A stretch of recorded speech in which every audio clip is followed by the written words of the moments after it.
Systematic investment plan यानी SIP के जरिए म्यूचुअल फंड में निवेश करना काफ़ी आसान होता है।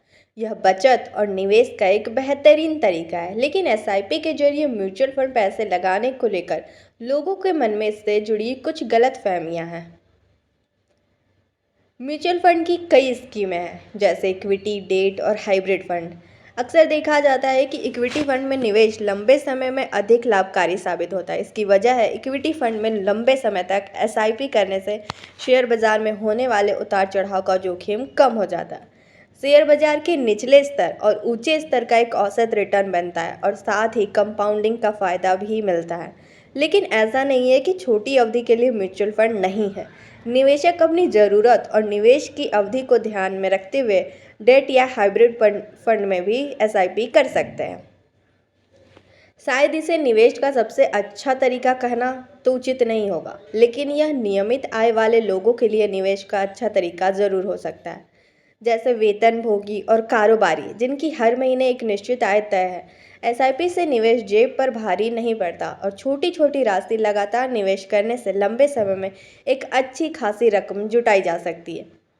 एसआईपी के लिए सही फंड का चुनाव बहुत ज़रूरी है। सभी फंड एक जैसे नहीं होती। एक म्यूचुअल फंड किसी तरह की प्रतिभूतियों या एसेट में निवेश करता है, उस आधार पर उसमें जोखिम और रिटर्न देने की क्षमता कम या ज़्यादा हो सकती है। साथ ही आपको कितनी राशि की एसआईपी करनी है, यह आपको अपने वित्तीय लक्ष्य के आधार पर तय करना चाहिए। हालांकि कई म्यूचुअल फंड में कम से कम 100 महीने की भी एसआईपी की जा सकती है, लेकिन इससे शायद आपको अपना लक्ष्य हासिल करने में मदद नहीं मिलेगा। इसलिए अपनी क्षमता के अनुसार जितना अधिक हो सके निवेश करें और समय के साथ एसआईपी की राशि को बढ़ाते भी रहें। इक्विटी फंड यानी ऐसे फंड जो निवेशकों के पैसे को शेयर बाजार में निवेश करते हैं। हालांकि इक्विटी म्यूचुअल फंड में जोखिम भी ज़्यादा होता है, लेकिन ऐतिहासिक तौर पर देखा गया है कि इक्विटी म्यूचुअल फंड में निवेश लंबे वक्त में अधिक रिटर्न देने की क्षमता रखता है।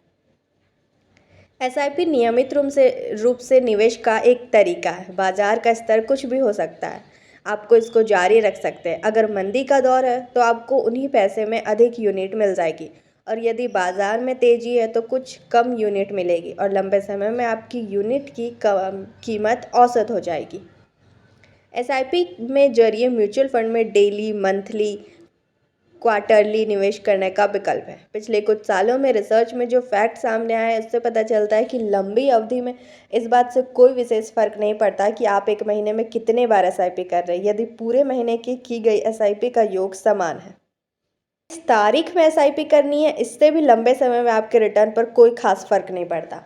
आप अपनी वेतन तिथि के करीब या जिन दिनों आपके बैंक खाते में पैसे रहने की संभावना है सबसे अधिक होती है, उस दिन निवेश कर सकते हैं। यदि किन्हीं कारणों से आप तय अवधि से पहले अपनी एसआईपी बंद करना चाहते हैं तो ये भी संभव है। आप आमतौर पर निवेश के पैसे को निकाल भी सकते हैं और चाहे तो निवेश की गई रकम को वैसे ही छोड़ दें और सिर्फ आगे की एसआईपी रोक दें।